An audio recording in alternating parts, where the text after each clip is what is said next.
Hey guys வணக்கம். Video click பண்ணதுக்கு நன்றி. ஸோ இந்த வீடியோவில் ஒரு சூப்பரான ஐஸ்கிரீம் ரெசிபி தான் பார்க்க போகிறோம். உங்கள் வீட்டில் இருக்க குட்டீஸ் அடிக்கடி ஐஸ்கிரீம் வேணும்னு கேட்டாங்கன்னா வெளியில் வாங்கி கொடுக்கறதுக்கு பதிலாக பனானாவை வச்சு இந்த மாதிரி ஈஸி அண்ட் டேஸ்ட்டாக நீங்களே செஞ்சு கொடுத்துடலாம். ஸோ இந்த வீடியோ உங்களுக்கு கண்டிப்பாக யூஸ்ஃபுல்லாக இருக்கும்னு நான் நம்புகிறேன். எந்த டிலேவுமே இல்லாமல் டைரெக்டாக வீடியோக்குள்ளே போயிடலாம். இந்த ரெசிபிக்கான ஃபர்ஸ்ட் ஸ்டெப்பாக நம்ம வாழைப்பழத்தை எடுத்துக்கலாம். வாழைப்பழத்தை ஒரு 4-5 நாள் வெளியில் வச்சிட்டோம் அப்படின்னா ஓரளவுக்கு நல்லா கனிஞ்சு போயிருக்குல்ல, அந்த மாதிரி கனிஞ்ச வாழைப்பழம் எடுத்துக்கலாம். நான் இந்த இடத்துல 4 வாழைப்பழம் எடுத்திருக்கேன். இப்போ இந்த 4 வாழைப்பழத்தையும் சின்ன சின்ன பீசஸாக சாப் பண்ணி எடுத்துக்கலாம்.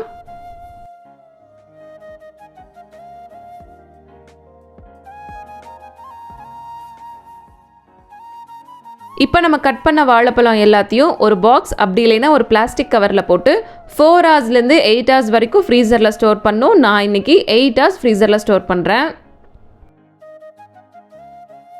இப்போ அப்ராக்சிமேட்டாக 8 ஹவர்ஸ்க்கு அப்புறமா நம்ம ஓப்பன் பண்ணி பார்த்தோம் அப்படின்னா நம்ம சேர்த்த பனானாஸ் எல்லாமே இந்த அளவுக்கு நல்லா ஃப்ரோசன் ஆகிருக்கணும். ஆக்சுவலாக வாழைப்பழத்தை ஃப்ரீசர்லேருந்து எடுத்ததுக்கப்புறமா இந்த அளவுக்கு நல்லா ஃப்ரீஸ் ஆகிருந்தால் தான் நமக்கு டெக்ஸ்சர் கரெக்டாக வரும். இப்போ இது ஒரு 10 மினிட்ஸ் ரூம் டெம்பரேச்சரில் வெளியில் இருக்கட்டும். இப்போ நம்ம ஐஸ்கிரீம் செய்ய ஸ்டார்ட் பண்ணிடலாம். அதுக்கு ஒரு மிக்ஸி ஜாரில் 15லிருந்து 20 முந்திரி பருப்பு, அது போக 4லிருந்து 5 டேட்ஸ் கொட்டை எடுத்து அதையும் உள்ளே சேர்த்துக்கலாம். இதுலேயே ஒரு 1/4 டம்ளர் மட்டும் தண்ணி சேர்த்து ஒரு 15 நிமிஷம் நல்லா ஊற வச்சதுக்கப்புறமா நல்லா அரைச்சி எடுத்துக்கலாம். ஒருவேளை நீங்கள் யூஸ் பண்ணுற டேட்ஸ் ரொம்ப சாஃப்டாக, அதாவது மாவு மாதிரி இருக்குள்ள ஒரு சில டேட்ஸ் எல்லாம், அந்த மாதிரி டேட்ஸ் யூஸ் பண்ணுறீங்கன்னா நீங்கள் இந்த மாதிரி ஊற வைக்க தேவையில்லை, டைரெக்டாக போட்டுக்கலாம்.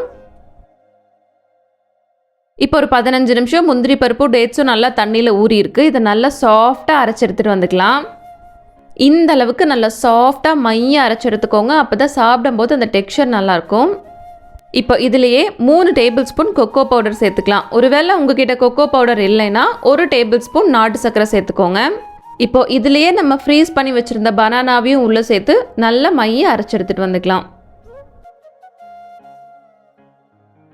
இப்போ ஒரு 3 to 4 மினிட்ஸ் பக்கமாக நல்லா பிளெண்ட் பண்ணிட்டேன். ஓப்பன் பண்ணி பார்க்கும்போது இந்த அளவுக்கு நல்லா சாஃப்ட் அண்ட் சில்கியாக இருக்கணும். இந்த ஸ்டேஜில் ஸ்வீட்னஸ் கரெக்டாக இருக்கான்னு செக் பண்ணிக்கலாம். ஆக்சுவலாக அந்த ரெசிபி மெயினாக கிட்ஸ்க்காக தான். நம்ம சாப்பிட்ற அளவுக்கு சுகர் அதில் ஆட் பண்ண வேணாம். ஏன்னா பனானா, டேட்ஸ், கொக்கோ பவுடர் எல்லாத்துலேயுமே ஓரளவுக்கு ஸ்வீட் இருக்கும். அந்த ஸ்வீட்டு இதுக்கு போதுமான அளவு தான் இருக்கும்.